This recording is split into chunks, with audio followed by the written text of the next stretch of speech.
Yeskial. Kan masih banyak sekali yang salah itu terjemahkan. Yeskial 34 ayat 16. Yang hilang akan kucari, yang tersesat akan kubawa pulang, yang luka akan kubalut, yang sakit akan kukuatkan, serta yang gemuk dan yang kuat akan kulindungi. Aku akan mengembalakan mereka sebagaimana seharusnya. Itu yang aslinya itu tidak begitu. Bukan yang gemuk namanya kuat, yang gemuk kulindungi, tapi yang kuat hancurkan. Coba aja. Nah ini kan ada bisa bahasa Inggris. Coba King James namanya King James 34 ya. Ayatnya 16 coba. Ina baca bahasa Inggrisnya. Ya. I will seek that which was lost and bring again that which was driven away, and will bind up that which was broken, and will strengthen that which was sick, but I will destroy the fat and the strong, I will feed them with justice. Saya mau tanya, ini akan situ bahasa Inggrisnya bisa. Itu dilindungi atau dihancurkan? Dihancurkan. Dihancurkan, aslinya itu dihancurkan. Inilah yang sekarang yang gendut-gendut perutnya ini, oh saya dilindungi Tuhan, oh diberkati Tuhan, ya. Pungut sana, pungut sini. Persoalan sekarang ini kan yang terjadi sekarang gereja ini kan Taurat tidak berlaku, tapi kalau perpuluhannya, persembahan mereka kejar-kejar coba, ya. Coba banyak di mimbar sekarang itu yang gratis, kagak ada gratis, harus ada amplop saudara. Ya, akhirnya kebenarannya diabaikan. Ya. Kalau sudah begini ini mau jadi apa? Ya. Ini kalau saya baca lengkap tadi itu sudah ditulis semua rasul-rasul ini, ada namanya Matitia ditulis, maupun Markus ditulis, Luka maupun ditulis, ya. Banyak ditulis ini bahwa Taurat itu segala-galanya. Mengabaikan Taurat itu sudah mati saudara. Jadi di dalam ini yang namanya Injil bukan perjanjian baru, tidak pernah ada. Ini bikinan manusia, ya. Tapi ingat baik bahasa peringatkan yang di luar sana ini, yang miliaran orang ini, ya, saya mau peringatkan, ingat baik-baik ya. Zaman dulu kerajaan Israel Utara itu begitu, sama persis yang dilakukan sekarang ini. Mereka tidak peduli dulu kan begitu kan. Coba apa yang kurang di sana? Kerajaan Utara Israel itu kan ada namanya Nabi Elia, itu bukan nabi biasa saudara. Ya, dikejar-kejar, siapa pengikutmu? Kami ini banyak. Ya, kami ini banyak. Siapa yang bilang banyak ini? Adalah siapa? Aserah dan Baal saudara. Ya, kalau saya ngomong kami Kristen ini miliaran, kamu kuasai dunia. Tunggu waktu. Tunggu waktu akan dihukum seberat-beratnya ini. Yang meninggalkan Taurat, yang menginginkan peringatan. Ya, saya mau peringatkan kan begitu ya.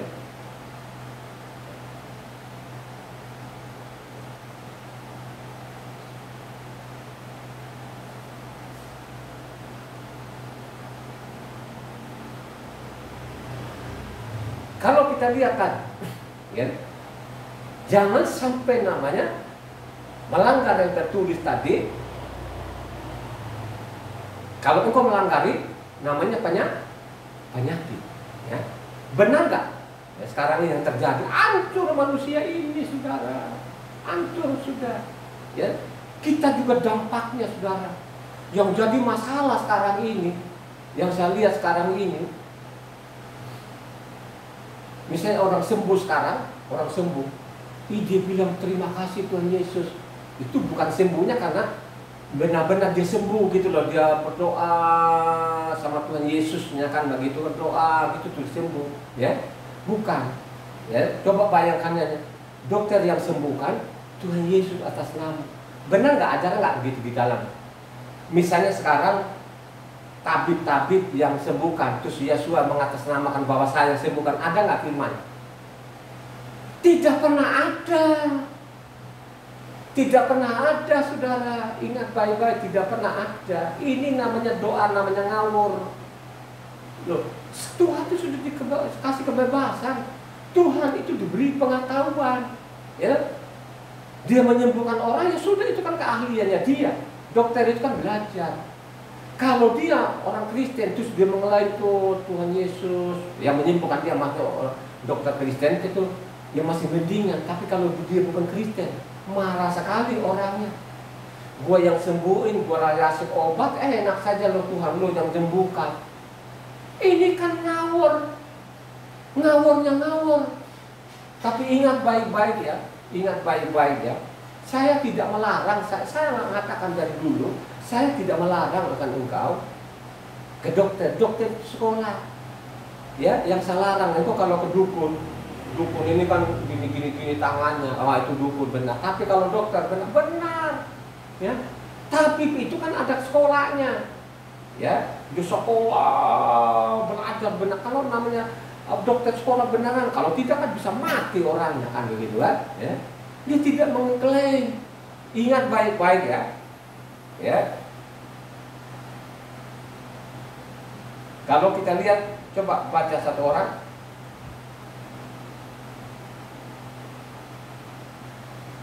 Dua Tawarik 16 ayat 12, supaya kita lihat di sini. Pada tahun ke-39 pemerintahannya, Asa menderita sakit pada kakinya yang kemudian menjadi semakin parah. Namun dalam kesakitannya itu ia tidak mencari pertolongan Yahweh, tetapi pertolongan tabib-tabib. Coba bayangkan aja. Pada waktu Raja Asa itu dia tidak minta pertolongan kepada Yahweh, tapi kayak tabib itu dokter bukan? Dokter saudara. Kan begitu. Ya, ini ada tulisannya. Maupun juga 2 Raja-Raja 1 ayatnya.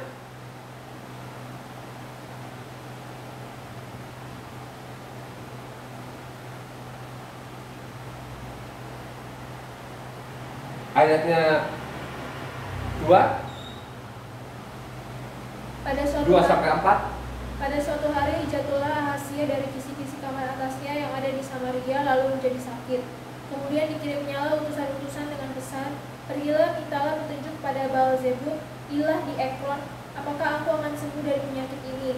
Tetapi berfirmanlah malaikat Yahweh kepada Elia orang Tisbe itu, bangunlah, berangkatlah menemui utusan raja Samaria dan katakan kepada mereka, apakah tidak ada Tuhan di Israel sehingga kamu ini pergi untuk meminta petunjuk pada Baal-zebub, ilah di Ekron? Sebab itu beginilah firman Yahweh, engkau tidak akan bangun lagi dari tempat tidur di mana engkau berbaring, sebab engkau pasti akan mati. Mati, akhirnya mati benar kan? Kalau engkau baca 16-nya, ayat 16-nya. Berkatalah Elia kepada raja, beginilah firman Yahweh, oleh karena engkau telah mengirim utusan-utusan untuk meminta petunjuk pada Baal-zebub, ilah di Ekron, seolah-olah tidak ada Tuhan di Israel untuk dinyatakan firman-Nya, maka sebab itu engkau tidak akan bangun lagi dari tempat tidur di mana engkau berbaring, sebab engkau pasti akan mati. Harus dipisahkan, saudara. Ya? Tuhan itu tidak memperalat, saudara. Dia tidak pernah memperalat. Kalau dia mau sembuhkan orang, sembuhlah engkau. Ya? Sembuhlah engkau. Dia datang di bumi ini, Yesua itu menanggung penyakit kita, bukan? Ada firman-Nya enggak? Ya? Baca Matikiah 8 ayat 17. Supaya orang itu sadar. Coba kita lihat, saya mengalami ini. Kalau saya tidak mengalami, saya tidak akan mengangkat seperti ini. Hal itu terjadi supaya genaplah firman yang disampaikan oleh Nabi Yesaya. Dialah yang memikul kelemahan kita dan menanggung penyakit kita. Menanggung penyakit kita. Masa sih dia bilang, oh mati, oh udah mati karena penyakit, terima kasih Tuhan Yesus. Ini ngajaran doa-doa ngawur, ini kan yang tidak benar itu ya. Tuhan di dalam tidak seperti itu. Melihatlah engkau, bangkitlah engkau. Dia tidak memperalat orang. Saya mengalami, ya. Dan tahun 2000 itulah saya baca kitab suci, saya ketemukan di dalam, saya buang obat itu sampai saya saat ini, ya, dengan istri saya, kedua anak. Saya tidak pernah obat lagi. Saya mau buktikan bahwa kuasanya Tuhan betul. Itu yang benar. Kalau sampai saat sehat, sampai saat ini Tuhan, itu karena engkau, itu benar. Ya, jangan yang menyembuhkan orang, terus dibilang, oh terima kasih Tuhan Yesus, sudah setengah mati, uangmu sudah dosa, ada dosanya kan. Terus kok kesian banget sih? Ya, sudah babak belur sampai harta-hartamu habis itu, baru kau sembuh itu coba. Ya, terus bilang Tuhan Yesus, terima kasih. Mana firman-Nya? Supaya engkau tidak babak belur, makanya jangan melampaui yang itu tulis. supaya tidak belur kau penyakit tadi itu, jangan sampai tertulis. Kalau kau langkah tertulis ini sudah mati konyol, ya, matilah konyol. Inilah yang terjadi sampai saat ini. Akhirnya Taurat itu tidak, buang saja katanya, udah kan begitu kan. Karena ajaran di dalam seperti itu, kami diajarkan seperti itu. Omong kosong tidak pernah ada. Rasul manapun tidak pernah ada. Sekalipun tadi Rasul Saul tadi dituding-tuding bahwa dia bikin ibadah baru, beda dengan namanya hukum Tuhan tadi, dia membantah. Ya, dia membantah. Tadi kan sudah dibaca namanya Kisah Para Rasul 21. Dari situ pun juga baru orang sadar, kan begitu. Nah, pada waktu di penjara pun tetap dia membantah nggak bahwa saya tidak pernah bikin ibadah baru. Ada nggak tulisannya? Coba baca kau ini apanya, Kisah Para 24 ayatnya 5 loncat ke 14. Kisah Para 24 ayatnya 5 loncat ke 14. Dengarkan itu. Telah nyata kepada kami bahwa orang ini adalah penyakit sampar, seorang yang menimbulkan kekacauan di antara semua orang Yahudi di seluruh dunia yang beradab, dan bahwa ia adalah seorang tokoh dari sekte orang Nasrani. Dari seorang sekte, kata ayat 5 tadi, dia sekte ini. Artinya dia ini kan berbeda dengan ajaran kita. Dia ajaran orang meninggalkan Taurat, padahal tidak pernah dia mengajarkan. Ketahuan dari mana? Lanjut ke 14-nya. Tetapi aku mengakui kepadamu bahwa aku berbakti kepada Tuhan nenek moyang kami dengan menganut jalan Tuhan, yaitu jalan yang mereka sebut sekte. Aku percaya kepada segala sesuatu yang ada tertulis dalam hukum Taurat dan kitab nabi-nabi. Menyimpang nggak di situ? Tidak pernah menyimpang, saudara. Ya, itulah akibatnya. Karena tidak dibaca dan Kejadian sampai Wahyu dengan benar, akhirnya buku bapak gerejanya yang digadang-gadang, saudara. Ya, akhirnya banyak orang yang mati konyol, saudara, mati karena celaka. Ya, bayangkan aja dari langit sana terjun ke laut itu sampai sekarang itu tidak bisa diambil. Itu pendeta lagi yang mati itu, coba. Gitu? Coba. Ya. Kalau sampai kau melanggar ini, kau tambah dan kau kena celaka loh. Ya, kalau kau tambah kurang-kurang, kau akan kena penyakit dan waduh. Coba ulangi lagi deh 28 itu tadi, itu ayatnya 58 sampai 61 ini. Agak keras lah ini. Ulang lagi supaya pendengar ini mencatat ini, saudara, jangan bermain-main. Ulang 28 ayatnya 58 sampai 61. Ulang lagi dibaca.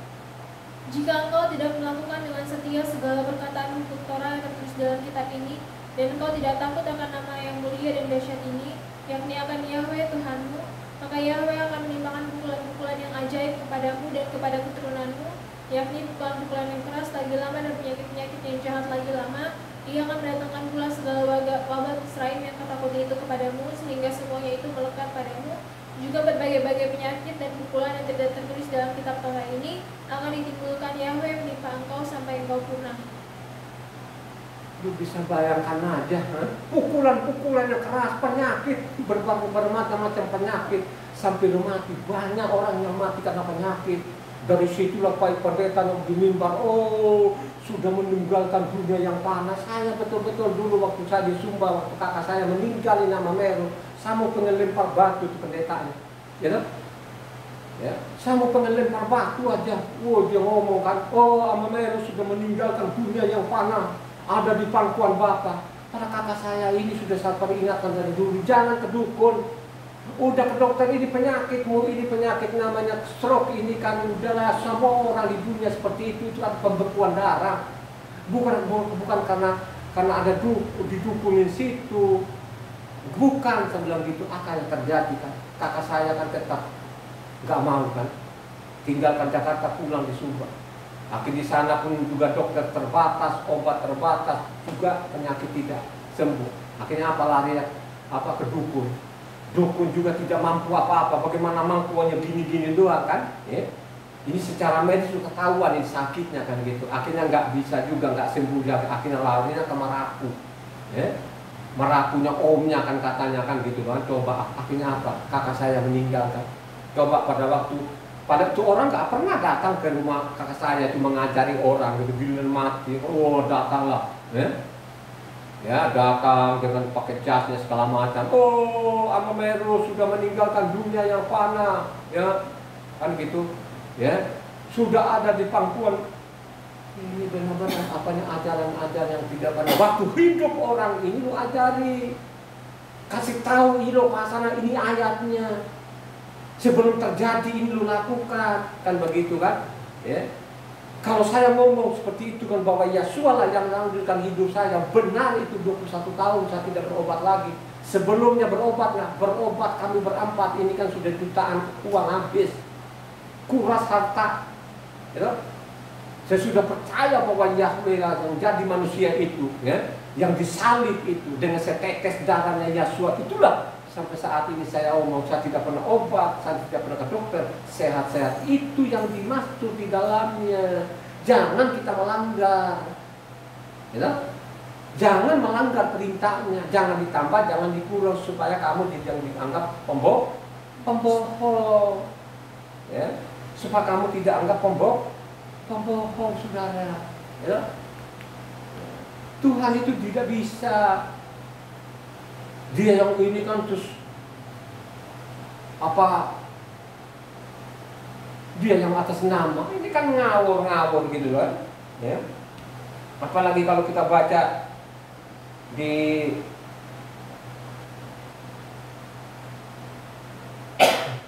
kita buktikan bahwa Tuhan itu kan, ya kalau orang tabib disembuhkan ya tabib disembuhkan aja kan begitu, ya. Kan begitu. Karena memang Tuhan itu diberilah manusia itu kemampuan pengetahuan kan. Ingat baik-baik juga kan, pada waktu namanya Kepa, coba-coba Kepa ini membayar untuk pajak, dia nggak mau loh dibayar juga. Baca coba Matius 17 ayatnya 24 dan 27. Coba kita lihat di situ. Ketika Yeshua dan murid-muridnya tiba di Kapernaum, datanglah pemungut bea baik Tuhan kepada Kefa dan berkata, apakah gurumu tidak membayar bea 2 dirham itu? Jawabnya, memang membayar. Dan ketika Kefa masuk rumah, Yeshua mendahuluinya dengan pertanyaan, apakah pendapatmu semua? Dari siapakah raja-raja dunia ini memungut bea dan pajak? Dari rakyatnya atau dari orang asing? Jawab Kefa, dari orang asing. Maka kata Yeshua kepadanya, jadi bebaslah rakyatnya. Tetapi supaya jangan kita menjadi batu sandungan bagi mereka, pergilah memancing ke danau, dan ikan pertama yang kau pancing tangkaplah dan bukalah mulutnya, maka engkau akan menemukan mata uang 4 dirham di dalamnya. Ambillah itu dan bayarkanlah kepada mereka, bagiku dan bagiku. Bagiku dan bagiku, jangan sosokan kita, ya kan? Tabib yang sembuhkan, oh Tuhan Yesus terima kasih, uangmu sudah kuras-kuras kok. Sebelum kekuras uangmu tadi itu kan ya sudahlah, supaya aku tidak dikuras oleh tabib kan tinggal gampang aja lah, percayalah bahwa dia adalah Yahweh yang datang di bumi ini. Tuhan hanya satu-satunya kan gitu kan. Selama nggak selama saya ini orangnya, saya ini saksinya. 21 tahun saya tidak berobat lagi, tidak pernah dokter lagi, gitu. Ya. Sempurna nggak? Oh sempurna sekali. Ya. Sebenarnya saya sudah mati, bukan kakak saya yang mati dulu. Sebenarnya saya yang mati duluan. Ya bagaimana tidak mau mati? Sudah berat darah bertahun-tahun ini kan gitu kan. Sampai dokter sendiri kemudian sampai bingung kan. Ya. Saya bisa bertahan seperti itu kan begitulah. Itulah kasihnya Tuhan kan begitu kan. Akhirnya aku mengenalnya bagaimana? Dari pembacaan kitab suci. Ya. Sehingga saya bilang dari dulu bahwa Tuhan kita bernama Yahweh. Bukan namanya siapa-siapa, bukan Allah. Hanya persoalan kalau ditanya sekarang itu kan, coba.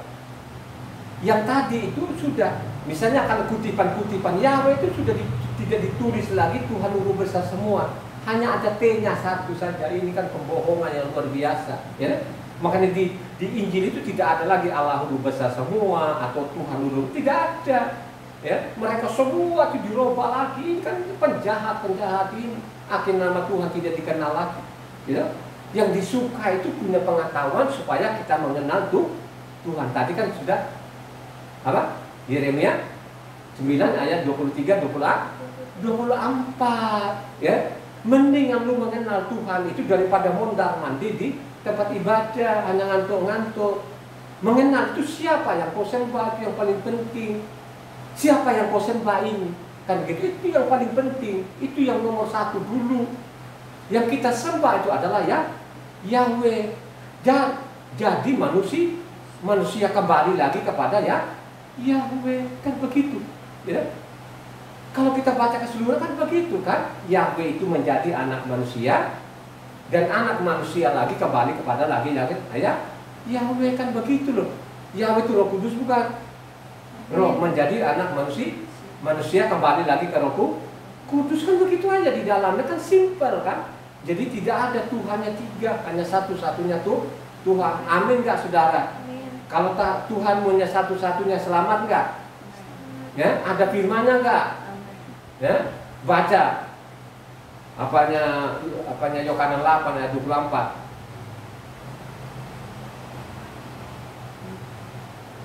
Kalau dia bilang bahwa aku ini Yahweh itu tidak ada kasar, kan kata dokter-dokter tidak ketemukan bahwa aku ini Yahweh. Wah, itulah dokter-dokter benar-benar dungu itu. Coba baca deh. Karena itu tadi aku berkata kepadamu bahwa kamu akan mati dalam dosamu, sebab jikalau kamu tidak percaya bahwa akulah Dia, kamu akan mati dalam dosamu. Yang kamu lihat itu apa dari situ? Yang kamu tangkap apa yang tadi ayat 24? Halo? Yeshua adalah Yahweh. Maksudnya Yahweh apa tulisannya di situ? Akulah Dia, kamu akan mati dalam dosamu. Nah, akulah Dia. Dia itu siapa? Dia itu Yahweh. Nah, kalau kamu tidak percaya bahwa akulah Yahweh, itu sendiri mati dalam dosamu. Lengkap sekali. Tapi mereka juga pun susah benar pihak firman itu masuk. Misalnya juga kan Yohanes 14 di sana kan, ya, ayat 17-18. Coba Yohanes 14 ayat 17-18. Yaitu 6 7 sampai, coba. Kata Yeshua kepadanya, akulah jalan dan kebenaran dan hidup, tidak ada seorang pun yang datang kepada Bapa kalau tidak melalui aku. Sekiranya kamu mengenal aku, pasti kamu juga mengenal Bapakku. Sekarang ini kamu mengenal Dia dan kamu telah melihat Dia. Terus bila Kata Filip kepadanya, Tuhan, tunjukkanlah Bapa itu kepada kami, itu sudah cukup bagi kami. Kata Yeshua kepadanya, telah sekian lama aku bersama-sama kamu, Filip, namun engkau tidak mengenal aku. Barang siapa telah melihat aku, ia telah melihat Bapa. Bagaimana engkau berkata, tunjukkanlah Bapa itu kepada kami? dia sendiri adalah Bapa sendiri nggak itu? Dia adalah Bapa itu sendiri. Aku ini Bapa ini sendiri, gitu loh kan, gitu kan? Hanya persoalan tidak baca yang benar. Enggak mungkin lah. Masa Bapa seperti manusia gitu loh. Tidak baca. Makanya kalau baca di Filipi 2 ayat 6-7 sana, ya, mengosongkan diri, mengambil rupa manusia. Yang dikosongkan apa? Halo? Yang dikosongkan itu adalah kemuliaan diperlihatkan nggak? Waktu dia masih ada di bumi ini, tiba-tiba kemuliaan yang diperlihatkan nggak? Di mana? Baca namanya Matitia 17 ayat 1-2. 6 hari kemudian, Yeshua membawa Kefa, Yakob, dan Yohanes saudaranya, dan bersama-sama dengan mereka ia naik ke sebuah gunung yang tinggi. Di situ mereka sendiri saja. Lalu Yeshua berubah rupa di depan mata mereka, wajahnya bercahaya seperti matahari dan pakaiannya menjadi putih bersinar seperti terang. Itu yang dia mengosongkan, mengambil rupa manusia melalui rahimnya Miriam, saudara, menjadi anak manusia, gitu loh kan? Namanya Tuhan Yahweh tadi yang begitu mulianya menyamar jadi manusia, meninggalkan kemuliaan, mengambil rupa manusia, saudara. Itu yang dimaksud di dalam ini, yang dipelintir-pelintir oleh namanya gereja ini. Ya. Akhirnya bilang kami menguasai di dunia ini, kami miliaran orang. Lo siapa? Tunggu saja. Ya toh? Dulu kan begitu juga kan. Elia ini kan diolok-olok, dikejar-kejar deh. Elia ini kan mau dibunuh. Ya. Akhirnya apa yang terjadi? Utara itu lenyap nggak? Halo? Lenyap nggak sampai sekarang? Lenyap, nggak ada lagi namanya kerajaan utara itu sudah itulah yang berdiaspora seluruh dunia, saudara, ya. Dari tadi ini zaman Elia, waktu Elia peringatkan tadi, ya, kapan digaruk terakhir kali? Kalau saudara tahu, digaruk terakhir itu di utara itu kapan? 2 Raja-Raja 17. Baca selengkapnya namanya 2 Raja-Raja 17. Di situ digaruk, saudara. Ya. Siapa yang menggaruk? Raja Asyur dipindahkan ke sana. Mulai dari situ sampai saat ini tidak kelihatan lagi. Yang ada di Yerusalem keturunan siapa? Yahuda dengan Benyamin, gitu loh. Rasul Saul itu keturunan dari mana? Benyamin, gitu loh. Yang lainnya itulah yang tersebar seluruh dunia. Maka suatu saat nanti dia berdamai dengan anaknya, dia adakan perjanjian baru nanti, makanya dia ambil, dia kumpulkan lagi. Dari situlah mereka mengenal namanya Yahweh. Mereka berseru kepada nama Yahweh. Dinubuatkan enggak? Ya? Baca Zekaria yang terakhir, Zekaria 14 ayat 9. Zekaria 14. Maka Yahweh akan menjadi raja atas seluruh bumi. Pada waktu itu Yahweh adalah satu-satunya dan namanya satu-satunya. Jadi Yahweh adalah Satu-satunya. satu-satunya dan namanya juga satu-satunya. Makanya kalau kau baca nanti apanya Wahyu tadi, ya, berakhir nanti yang dunia ini apanya Wahyu 20 21 nanti, makanya dia akan jadi raja. Itu Yerusalem itu yang tidak dibikin oleh manusia, turun sana, makanya Yahweh akan menjadi raja dan namanya satu. Dia menyatakan bahwa dia adalah Yahweh itu sendiri, tidak ada lain, gitu, ya. Itu kata tertulis. Mari kita tutup.